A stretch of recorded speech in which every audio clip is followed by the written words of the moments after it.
일식, 우리가 보고 있는 것은 진짜인가? 이 식에 대해서 이야기하기 위해서는 칸트의 관념론을 상기할 필요가 있다. 관념론에 따르면 세계는 두 영역으로 나뉜다. 현상과 물 자체가 그것이다. 현상이란 눈앞에 펼쳐져 있는 이 세계를 말한다. 그런데 중요한 것은 나의 현상 세계와 다른 사람의 현상 세계가 동일한지 의심스럽다는 것이다. 나는 지금이 나를 중심으로 세계를 보고 타인은 타인의 시점을 중심으로 나와 다르게 세상을 보고 있을 것이다. 여기서 세상을 다르게 본다는 말의 의미는 주관적 이념으로 세상을 해석한다는 것이 아니라 눈앞의 공간과 물리적 실체를 다르게 구성한다는 것이다. 이를 이해하기 위해서 X씨와 생명인 Y씨의 상황을 비교해보자. X씨는 Y씨가 빨간색을 구분하지 못하는 적생맹이라는 말을 듣고 Y씨를 놀리기로 했다. 그래서 빨간색 펜을 들어 Y씨에게 내밀며 이게 보이냐고 물었다. Y씨는 당연히 보인다고 했다. X씨는 조금 당황했지만 형태가 보일 수도 있겠다는 생각이 들었다. 그래서 이번에는 질문을 바꿔 무슨 색깔로 보이냐고 물어봤다. Y씨는 무덤덤하게 그걸 말이라고 하느냐면서 당연히 빨간색이라고 대답했다. X씨는 멋쩍어졌다. Y씨는 적생맹인데도 불구하고 어떻게 빨간색을 구분했을까? 그것은 Y씨가 X씨와는 다른 색깔로 펜을 보고 있을 테지만 어릴 때부터 그 특정 색깔을 사람들이 빨간색이라고 부르니 당연히 그 특정 색이 빨간색이라고 평생 생각하고 살았을 것이기 때문이다. Y씨의 세계는 독특할 것이다. 인간은 세 가지 색의 적록청을 감지하고 이들이 섞인 다채로운 색상의 세계를 인식하는데 빨간색을 인지하지 못한다는 것은 빨간색만 골라서 인식하지 못한다는 것이 아니라 세계 전체를 빨간색이 제외된 그 무엇으로 인식한다는 것을 의미하기 때문이다. 그렇다면 Y씨는 세상을 정상적으로 보지 못하는 것일까? X씨의 입장에서는 그렇게 말할 수 있겠다. 그런데 대화를 하고 있는 X씨와 Y씨 옆에는 그 대화를 조용히 듣고 있는 Z씨가 있었다. X, Y, Z씨 모두 모르고 있지만 사실 Z씨는 적록청을 모두 정상적으로 감지할 수 있는 적색은 녹색에 가깝게 인식하고 녹색은 청색에 가깝게 인식하고 청색은 자주색에 가깝게 인식하는 눈을 가지고 있었다. Z씨에게는 모든 색깔이 분명하게 구분되는 까닭에 생맹, 색약, 시험도 문제없이 통과했다. 일상생활을 하면서 다른 사람들이 이를 알 수 있는 방법은 절대 없을 것이다. Z씨 스스로도 자신이 무엇인가 세상을 다르게 보고 있음을 모를 것이다. 하지만 Z씨 눈앞에 펼쳐진 세계는 X씨와는 무척 다를 것이다. 하늘은 보라색에 더 가깝고 나뭇잎은 청색에 가깝고 태양은 녹색에 가까울 것이다. 그렇다면 이 세 명 중에서 실제 세계를 가장 정확히 보고 있는 사람은 누구인가? X인가?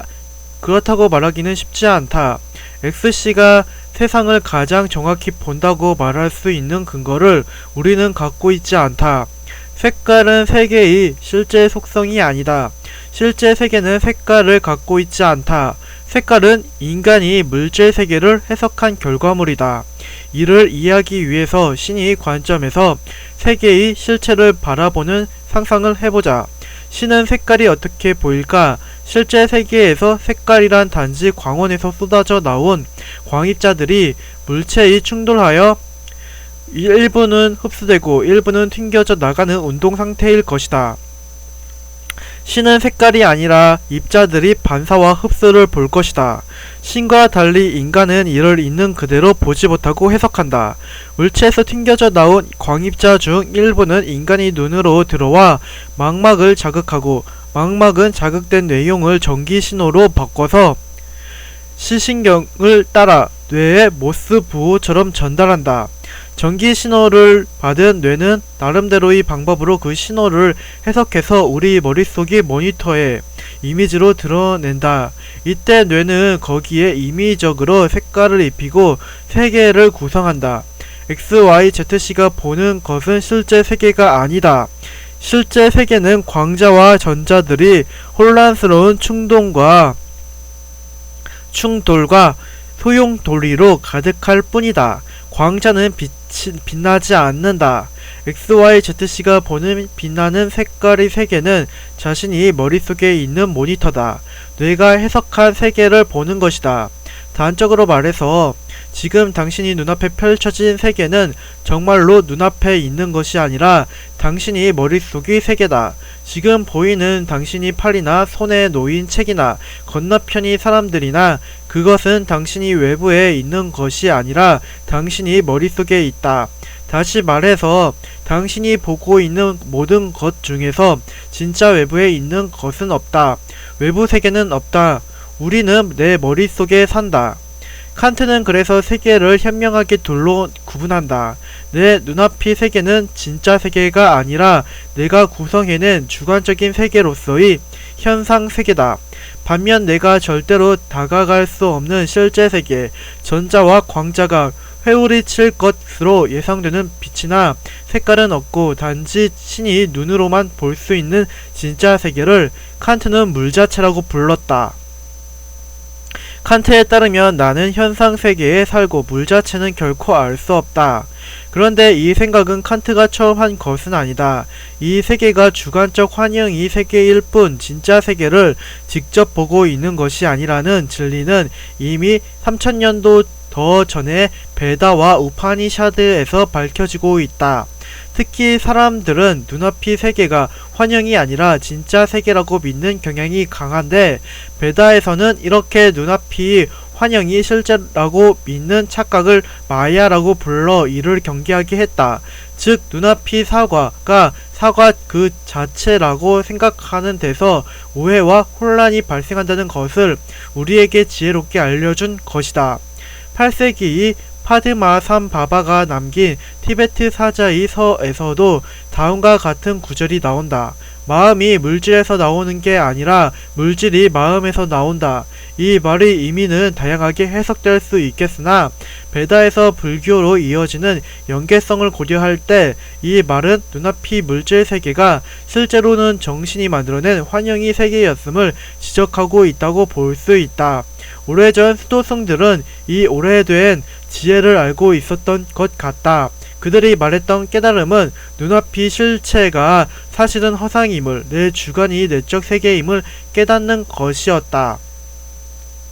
서구에서는 칸트 이후에 현상에 대한 이해가 깊어져 주관적 세계로서의 현상에서부터 학문적 연구를 시작하려는 현상학이 탄생했으며 현상으로부터 존재의 의미를 파악하려는 하이데거의 존재론이 발전했다. 만약 눈앞의 세계가 나의 내면 세계라는 사실을 이해한다면 당신은 그동안 그토록 어렵게 느껴지던 동양이 오래된 지혜들과 서양이 현대 철학에 조금 더 다가가게 될 것이다. 그리고 꼭 학문적 탐구가 아니더라도 나의 존재에 대한 이해에 도움을 얻게 될 것이다.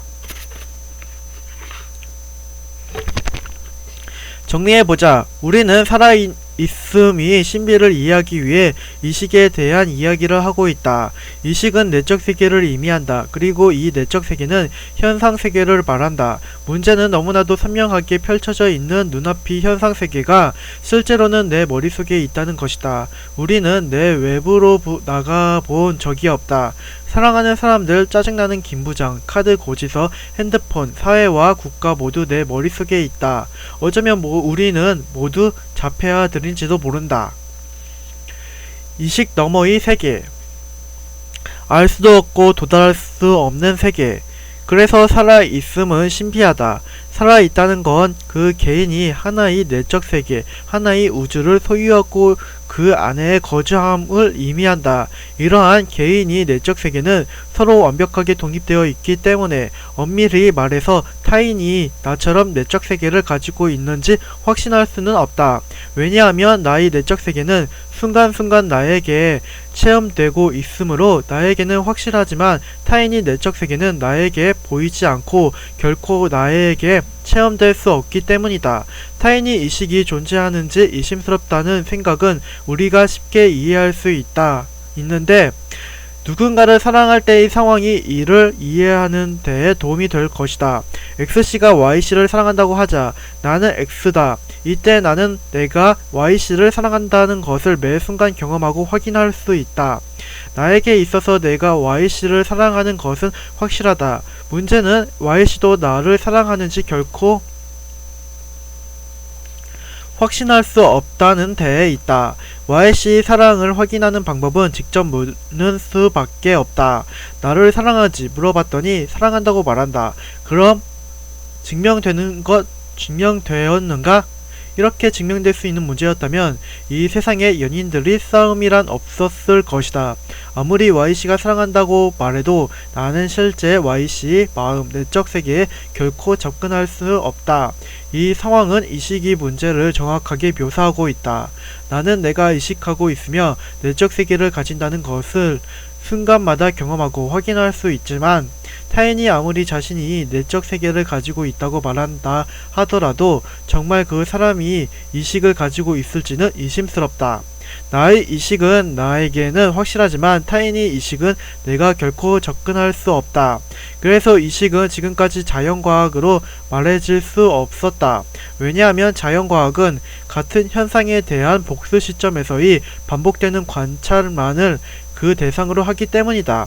경험적 관찰에 의지한 자연과학이 입장에서 볼 때 나의 의식이든 타인의 의식이든 둘 다 말해줄 수 없다. 내가 의식을 가지고 있음을 타인에게 증명할 수 없으며 타인이 의식이 실제하는지 나는 관찰할 수 없기 때문이다.